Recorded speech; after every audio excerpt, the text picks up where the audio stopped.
Brick swimming pool. Ratangarh नाम के गांव में मुन्ना नाम का बूढ़ा चोर मरते मरते अपने पोते जूनियर मुन्ना को बुलाकर,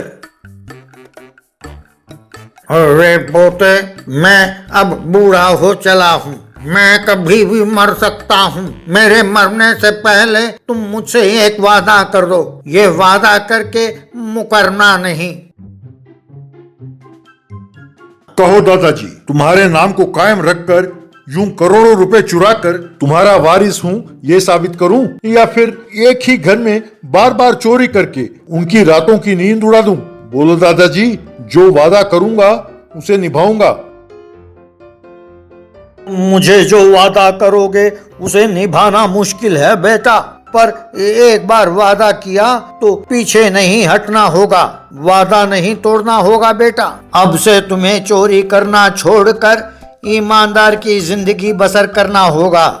कोई तुम्हें मुन्ना चोर कहकर नहीं बुलाना चाहिए, सब तुम्हें ईमानदार मुन्ना बुलाना चाहिए।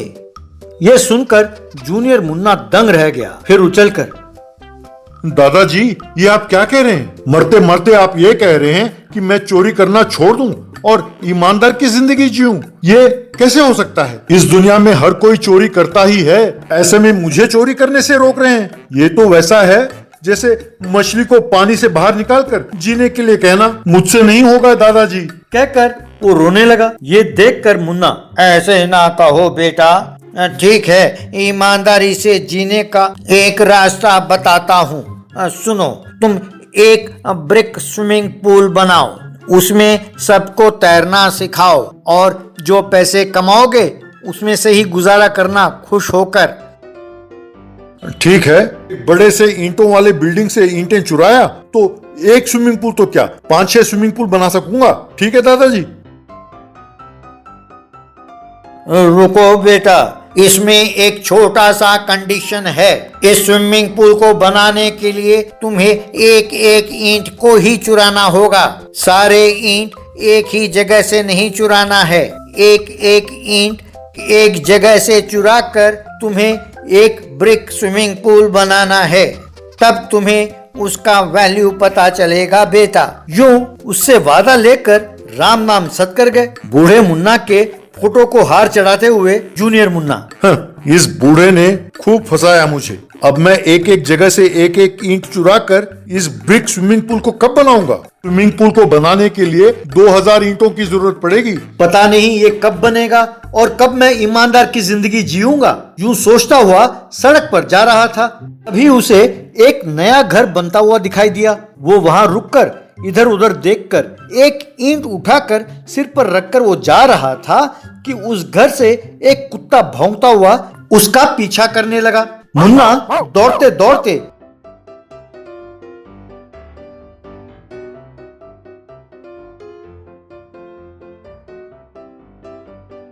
फिर उसी घर के पास आया और ईंट को नीचे फेंका। तब उस कुत्ते ने भौंकना बंद किया। ये क्या मुसीबत है?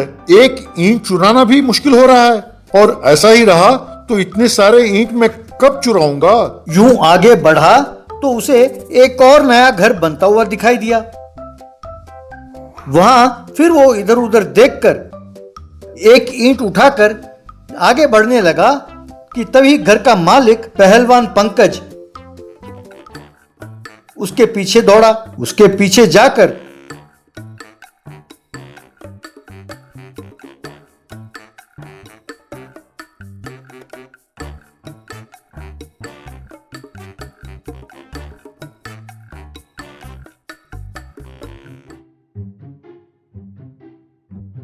उसे पकड़कर उसे खूब मारा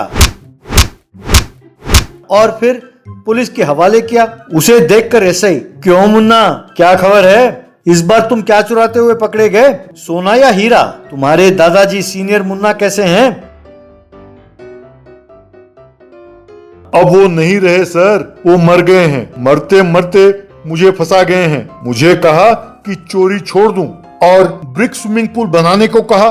कहकर एसआई को सब कुछ बताया और ये लीजिए सर, मैंने तो सिर्फ एक ईंट चुराया था। कहकर एसआई को दिखाया। उसे देखकर हंसते हुए एसआई ओ अरे वाह, तुम्हारे दादाजी बहुत होशियार निकले। ठीक है पंकज पहलवान जी, इसे मेरे पास छोड़ दीजिए, आप अपना ब्रिक ले जाइए, कहकर जूनियर मुन्ना से, अरे मुन्ना, यूं एक एक ब्रिक चुराना मुश्किल है, आसान नहीं है। मैं तुम्हें ब्रिक बनाने का काम में लगा देता हूँ, तुम वो सीखो और ब्रिक स्विमिंग पूल बनाकर खुश रहो। मैंने जो दादाजी से वादा किया था उसका क्या? मेरे दादाजी मुझे माफ नहीं करेंगे सर, उनकी आत्मा मुझे परेशान करती रहेगी। ठीक है मुन्ना, तुम यूं एक एक ईंट चुराते रहो और हर ईंट के लिए पकड़े जाओ और लोगों से हड्डी तुड़वाओ, तब तुम किसी काम के नहीं रहोगे। सर मैं समझ गया सर, मैं आपके कहे अनुसार ही करूंगा। कहकर ईंट बनाना सीखा और फिर उन ईंटों से ब्रिक स्विमिंग पूल बनाया।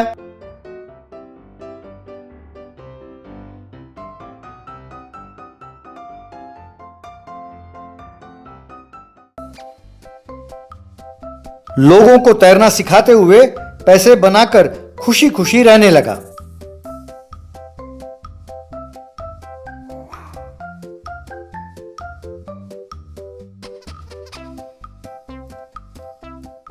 Mini mud vehicles. Vishal Nagar के गांव में पासवान कहकर एक आदमी मिनी व्हीकल्स को बेचता रहता था। उसको बहुत घमंड था, उसकी वजह से सबको बहुत कम नजर से देखता रहता था। एक दिन उनके शॉप के आगे चरण कहकर एक गरीब बच्चा उसका पुराना मिनी कार में जा रहा था और उस कार को बहुत मिट्टी और कीचड़ लगा हुआ था।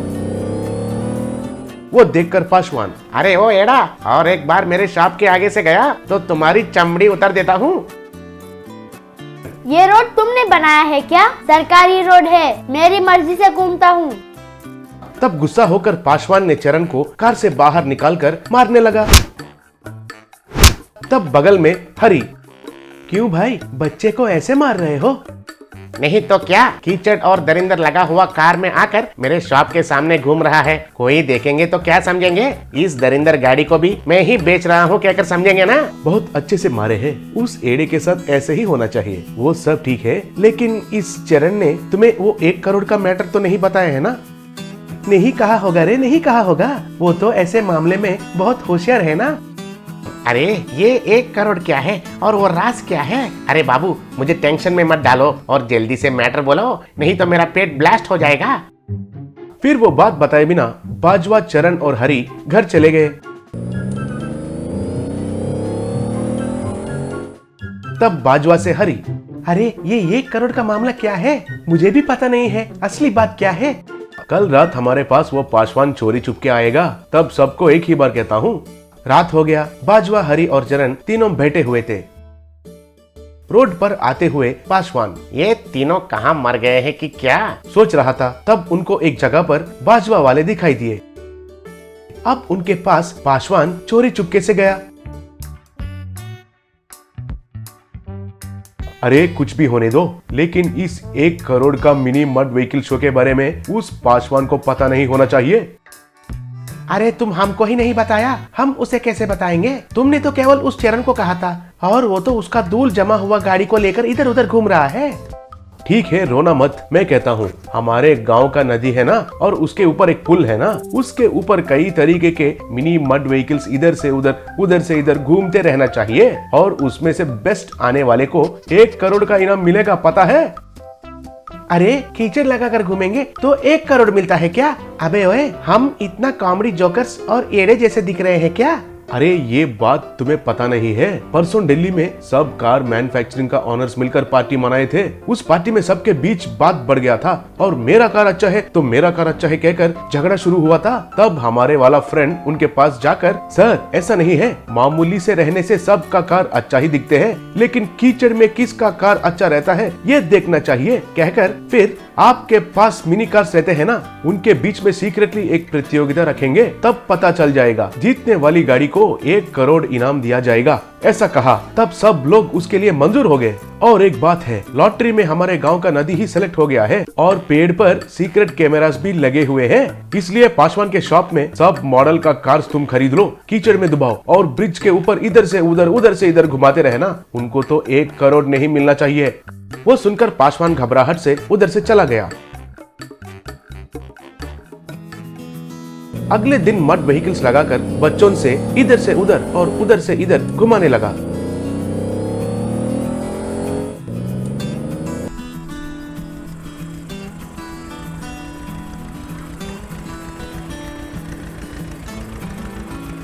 अब उनमें से एक बच्चा, अंकल अब पागल हो गए हो क्या? ऐसे कीचड़ लगाकर हमें क्यों घुमा रहे हो? हमें तो स्कूल का टाइम हो रहा है। अरे बाबू, मैं तुम्हें प्रणाम करता हूँ। 1 हफ्ते मेरे लिए टाइम दो प्लीज। हर रोज 500 देता हूँ। 1 हफ्ते के बाद ये कार्स भी आपका हो जाएंगे। आपको बस इस ब्रिज के ऊपर इधर से उधर और उधर से इधर घुमाना है बस। ये डील पसंद आकर बच्चे उन मड कार्स पर इधर से उधर घूमने लगे।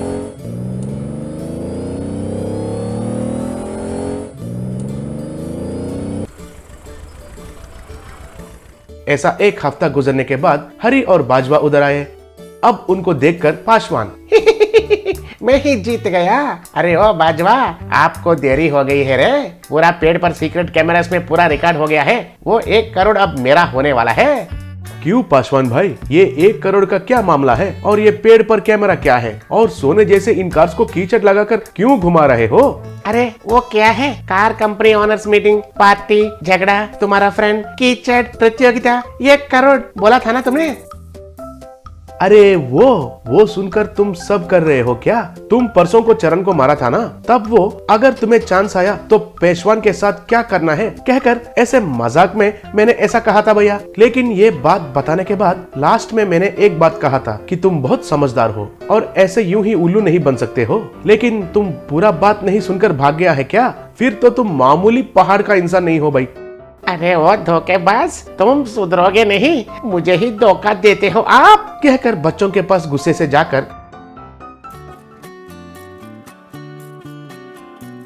अरे ओ एड़े, कार से उतरो। पूरा कार को धो के बेचना पड़ेगा। क्यों? कार हमें देता हूँ कहकर फिर से बात घुमा रहे हो? अरे सब मिलकर इसको एक बार दिखाएंगे कि हम क्या कर सकते हैं। तब सब बच्चे पासवान को पकड़कर खूब पीटे और उन मड कार्स को लेकर उधर से चले गए।